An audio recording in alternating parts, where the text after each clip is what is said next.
সবাইকে নমস্কার। কোচবিহার ল্যান্সডাউন হলের এই বুধ সন্ধ্যায় আজকে যারা এসছেন বই প্রকাশ, বিতর্ক এবং কবিতা পাঠের সাক্ষী থাকার জন্য তাদের সকলকে আমার আভূমি কৃতজ্ঞতা। যেটা নৃপেন্দ্রনাথ পাল মশাই বলছিলেন যে কোচবিহার একটা প্রান্তিক জেলা। বাবার এবং নিজের চাকরির সুবাদে আমাকে আলিপুরদুয়ার থেকে কলকাতা অবধি থাকতে হয়েছে, কিন্তু কোচবিহারে আমি থাকিনি, কিন্তু বহুবার এসেছি। একটা সময় ছিল যখন পশ্চিম বাংলার সব রক্ত মুখে ছিল রাজধানী কলকাতা, কিন্তু এখন আমরা জানি যে পর্বত মোহাম্মদের কাছে যায়, মোহাম্মদও পর্বতের কাছে যায়। আমি তো কলকাতার কোন অনুষ্ঠানে এত দর্শককে কবিতা শুনবার জন্য অন্তত নিবিষ্ট মনে বসে থাকতে দেখিনি। যদিও আমার কলকাতায় বসবাসের আয়ু মাত্র 4 বছর, কিন্তু তবু আমি দেখিনি। তো শুরু করি কবিতা পড়া। একটু সাউন্ডটা দেখুন তো, ঠিক আছে? পেছন থেকে শোনা যাচ্ছে? পেছন থেকে শোনা যাচ্ছে তোমরা?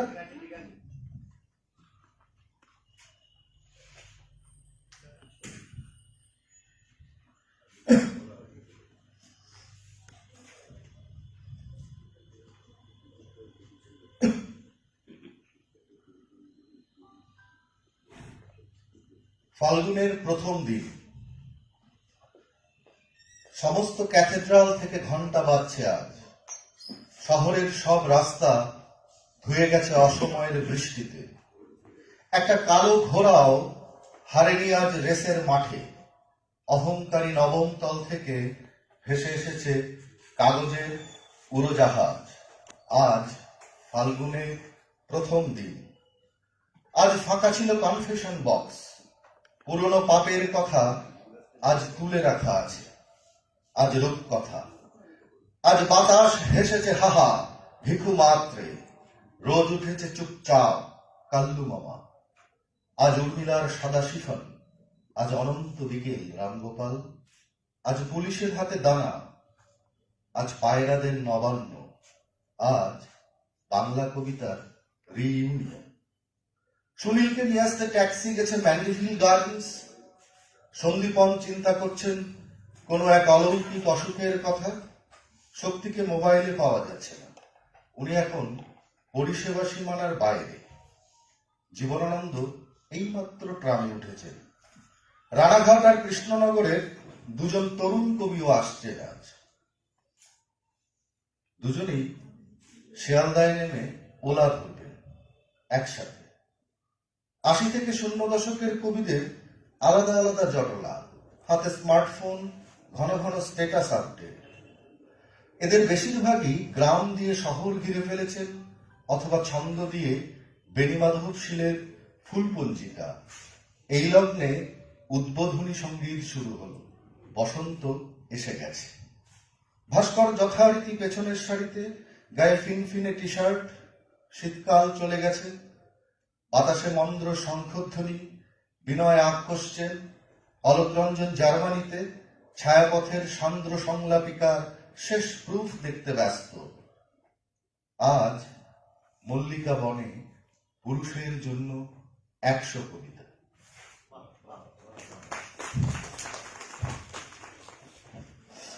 কথা হয়, এটা একটা দীর্ঘ কবিতা, তার প্রথম পার্টটুকু পড়ছি। একটা বড় দৌড় দৌড়তে হবে এবার। মালগুড়ি গ্রামের ভেতর দিয়ে, শহর আধা শহরের রাজপথ দিয়ে মিছিল টপকানো একটা দুর্দান্ত দৌড়। মিহি মর্নিং ওয়াক না, রঘু ডাকাতের দৌড়, উদ্বাস্তু কলোনির দৌড়। ব্যর্থতার কোনো শীতকাল নেই। সমস্ত হেরো মানুষের লেপ কম্বল বাঁধা রাখা আছে। অসফল মানে শীত তোমার হাড়ের দাঁত ফোটাবে, আর তুমি হাঁটতে থাকবে, দৌড়তে থাকবে। সার সার টয়োটা আর হোন্ডা গাড়ি পেছনে ফেলে তোমার এই দৌড় ইতিহাসে ঢুকে যাবে, সিলেবাসে থেকে যাবে।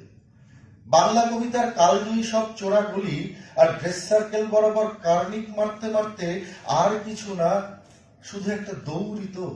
চুরি ছেঁচড়ামি না, কারো বউ ভাগানো না, জার্সি বদল না, মধুপুরগামী ট্রেনে ওঠা না, গোপনে নেশা ধরানো ছাড়ানো কিছুই না, একটা বিশুদ্ধ দৌড়। পায়ের শিরা ছিঁড়ে যাওয়া, রক্তে বিষ মেশানো একটা দৌড়, টম হ্যাংসের মতো দৌড়, 3 বছর একটানা। হেরে যাওয়ার আগে, মাথা বিক্রি করার আগে, সেক্স করার আগে, এমনকি ছেলেকে মিথ্যে বলার আগে একটা ভীষণ দৌড়।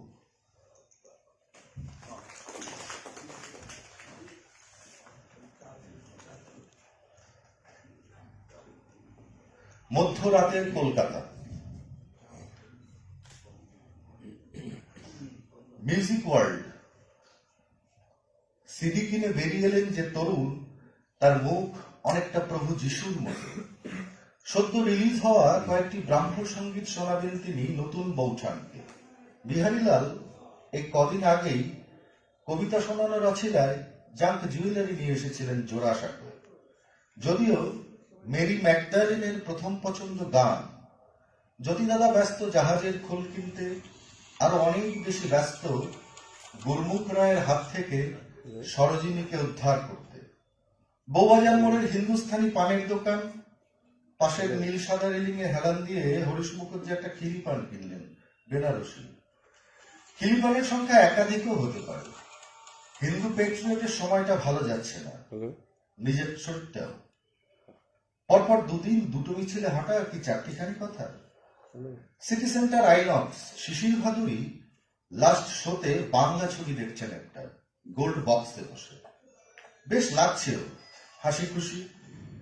এখন কত ভালো দেখতে, ভালো ঘরে পড়াশোনা জানা মেয়েরা অভিনয় করে।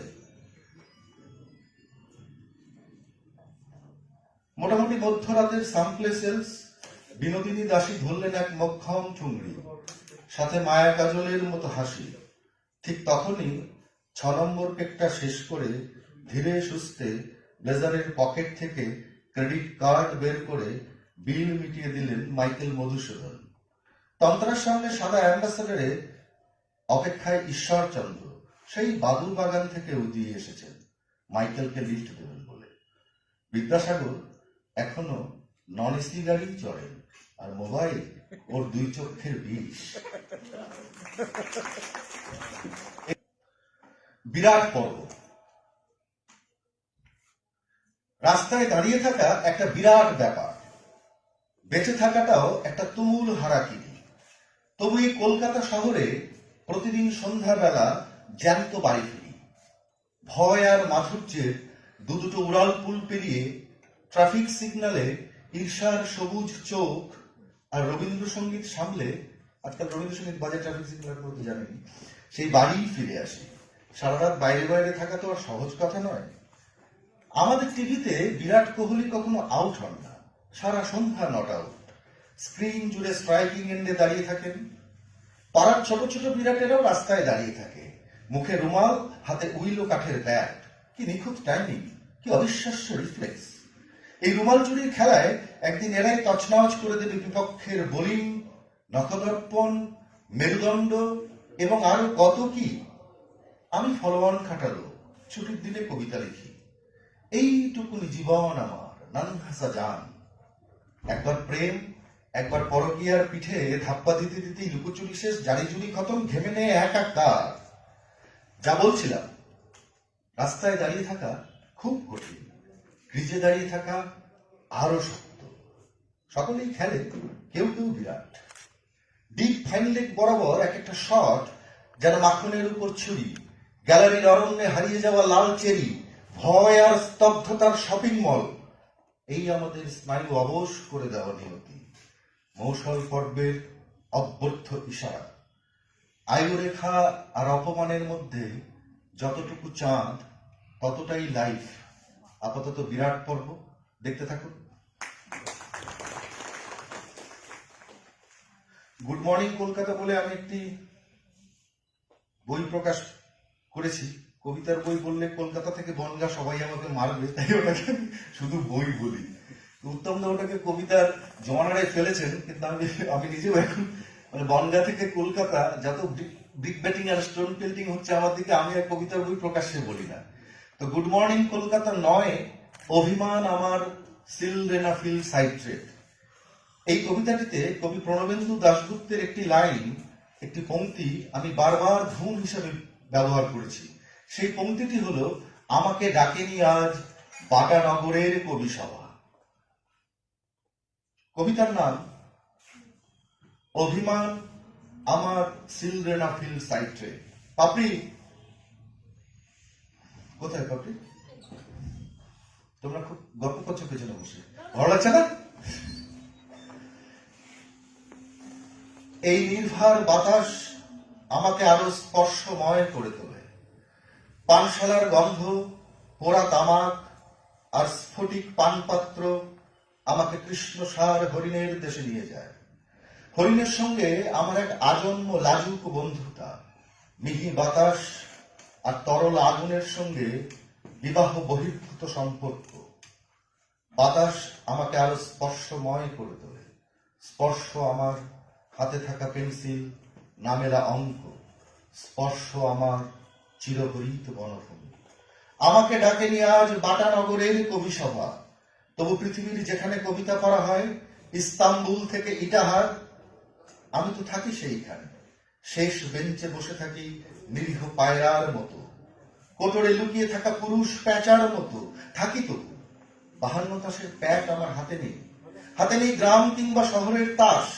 দলিত কার্ড খেলিনি এখনো। ব্যর্থতা আমার ট্রাম্প কার্ড না। মাইক্রোফোন আমার ইস্কাপনের বিবি না। লাল নীল হলুদ পাঞ্জাবি পরা সঞ্চালক আমার আর জন্মের বাপ না। আমি চিড়িয়ার গোলাম হতে আসিনি জাহাপনা। স্পর্শ আমার গুজবাম্পস, টাচুট স্পর্শে বেঁচে আছি এখনো। বাতাস ছুঁয়ে আছে আমাকে, কি নিবিড় এক আলিঙ্গন, এক অপূর্ব অ্যাসফল্ট ম্যাস্টিকের ওপর রেডিয়াল টায়ারে গাঢ় চুম্বন যেন। ইঁদুরের বাহিনীতে নাম লেখানোর জন্য অক্ষরের স্কুলে ভর্তি হইনি আমি। অভিমান আমার ক্রসবার না। অব্যর্থ পংক্তিমালার জন্য ঠিকানা লেখা পাস বাড়ানো আছে, আছে মাপমতো সুইং সাজানো 3 কাঠি। গ্যালারির অরণ্যে কেউ তো আছে তসরের র্যাপার গায়ে দিয়ে। আমার উচ্ছ্বাস যাকে স্পর্শ করে যাবে লুঠেরা বাতাসের মতো, স্প্যানিশ আরমাডার মতো। অভিমান আমার সিলডেনাফিল সাইট্রেট, গলে যাওয়া মাখন ব্রাহ্ম মুহূর্তের পর গায়ে জড়ানো বোম্বে ডাইংয়ের নীল বেড কভার। আমাকে ডাকেনি আজ বাটানগরের কবি সভা। তবু স্পর্শ আমাকে নিয়ে গেছে সেই চির সবুজের বনে। মোবাইল নেটওয়ার্কের বাইরে এক অজানা দ্বীপে ইঁদুরের বাহিনীতে নাম লেখানোর জন্য অক্ষরের স্কুলে ভর্তি হইনি আমি। টাচুট স্পর্শে বেঁচে আছে এখনো। আমাকে ডাকেনি আজ বাটানগরের কবি সভা।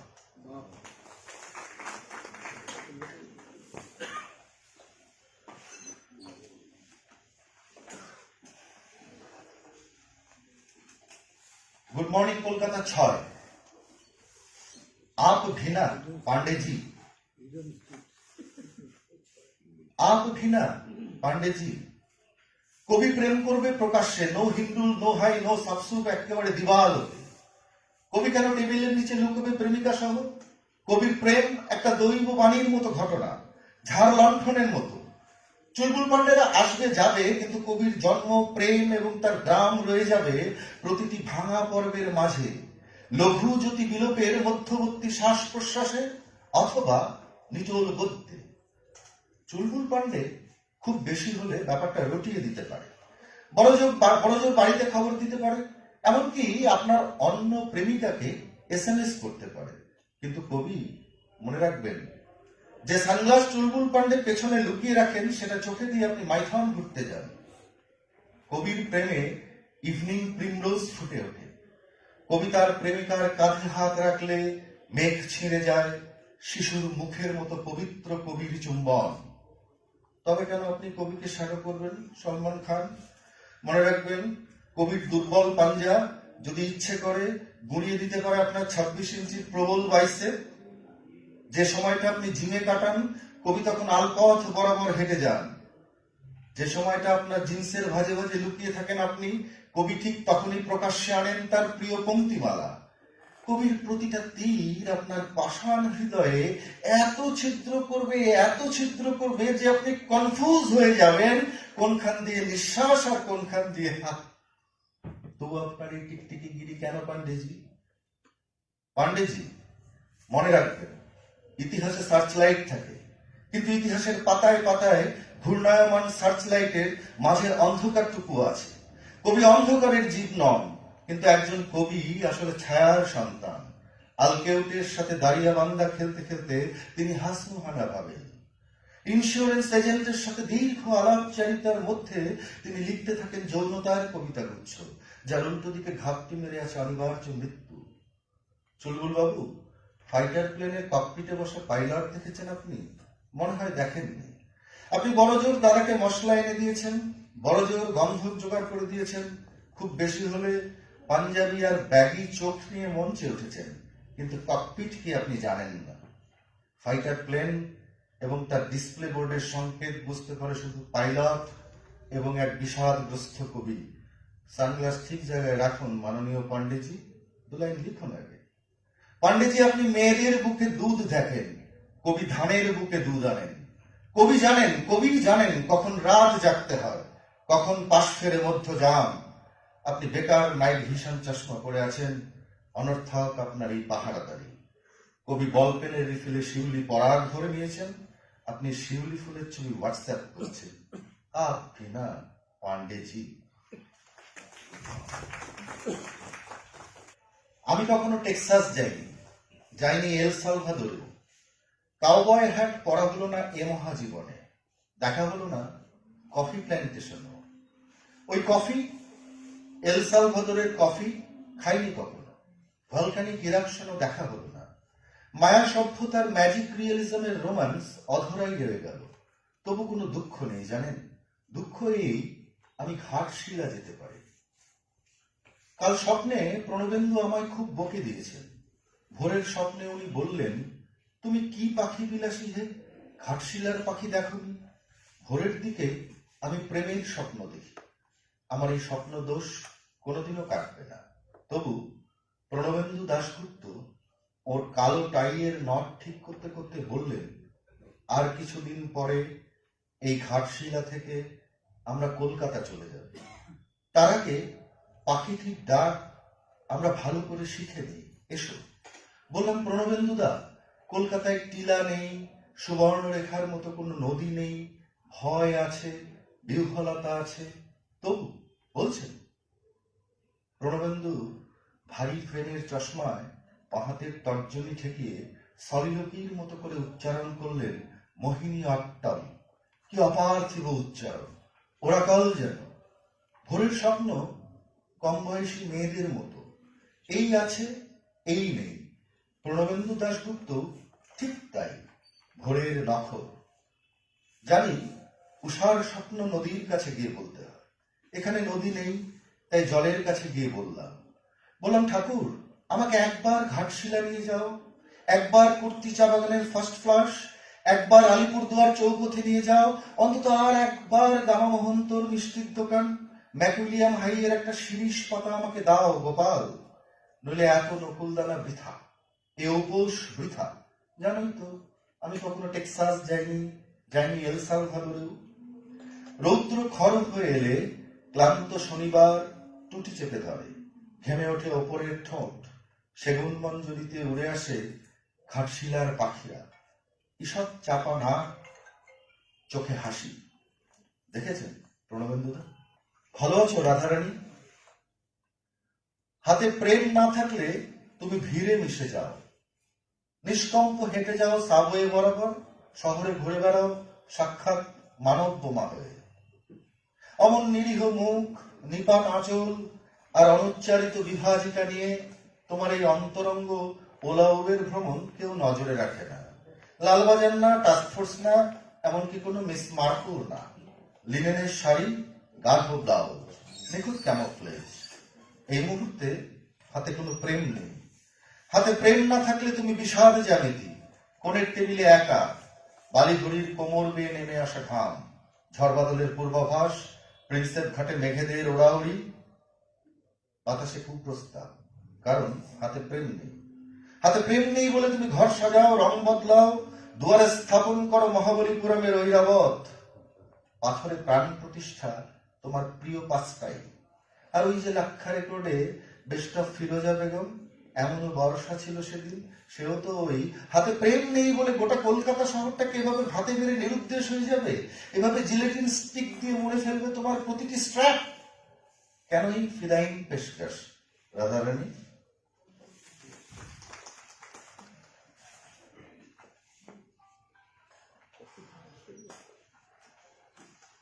প্রদোষ একটা डायलॉग ছিল না, এক চুটকি সিন্দুর কা कीमत तुम क्या जानो রমেশ বাবু। তো আজকাল তো সমস্ত কিছুতেই অনুপ্রেরণার দরকার হয়, অনুপ্রেরণা ছাড়া গাছের পাতাও নড়ে না, বাতাসে ধুলোও উড়ে না। তো আমারও একটা অনুপ্রেরণার ব্যাপার আছে। ওই যে এক চুটকি সিন্দুর কা कीमत तुम क्या जानो রমেশ বাবু, সেখান থেকে অনুপ্রাণিত হয়ে আমি কবিতাটি লিখেছি। স্পর্শ ভুলের গাছ, স্পর্শ ভুলের গাছ। এক একটা হিরণময় বিকেল আমৃত্যু মনে থাকে, গোপন রুদ্রাক্ষ ছুঁয়ে থাকে নিষিদ্ধ স্পর্শ এবং অলৌকিক সন্ধ্যা। অশ্রু যতটা জখম করতে পারে, স্পর্শ ঠিক ততটা নয়। এক চুটকি লবণের দাম তুমি তার কি জানো রমেশ বাবু? লবণ থেকে সমুদ্র তুলে আনার মুহূর্ত এক অনন্ত কম্পালসারি ওয়েটিং, শুধু ওই মিদাস টাচ, ওই অনন্য স্পর্শ। সেই যে বছর কুরিয়ারে বসন্ত এলো, খাজুরাহ ডান্স ফেস্টিভ্যালে একসাথে নেচে উঠল সব স্তর মূর্তি, যে বছর তোমার দৃষ্টি আহত হলো আবিরের স্পর্শে, সেই বিষণ্ণ খ্রিস্টাব্দ জুড়ে রুমালে পাখি, আকাশে হর বোলা। ছকু খান সামালেন সেই অভ্যর্থ দ্রাঘিমাংশ, এক স্বপ্ন স্টেশন, প্ল্যাটফর্ম জুড়ে স্পর্শ ভুলের গাছ, টিকিট ঘরের দেওয়ালে যামিনী রায়। অথচ তুমি শশী হে এইখানে সাদা বেড়াল দেখলে, কালো বেড়ালো। স্পর্শ ভীতু র্যাম্প বালিকা, ওই খুনিয়া রং স্কার্ফ, পিত্তলের ঘুঙুর, আর ওই তুখর উপত্যকা বরাবর কোন মন্ত্র বলে স্যানাটেরিয়ামের ঠিকানা লিখেছ বলো তো? উদাস ক্ষয়ের গাছ, দমনপুরের আগুনে তরল, 206 বাস রুট এবং তুমি, তোমরা সকলেই এক অবাধ্য হ্যালোউইন মুখোশ পরে দিয়েছ। এইসব কণ্ঠলগ্ন মুহূর্তের দাম তুমি তার কি জানো রমেশ বাবু?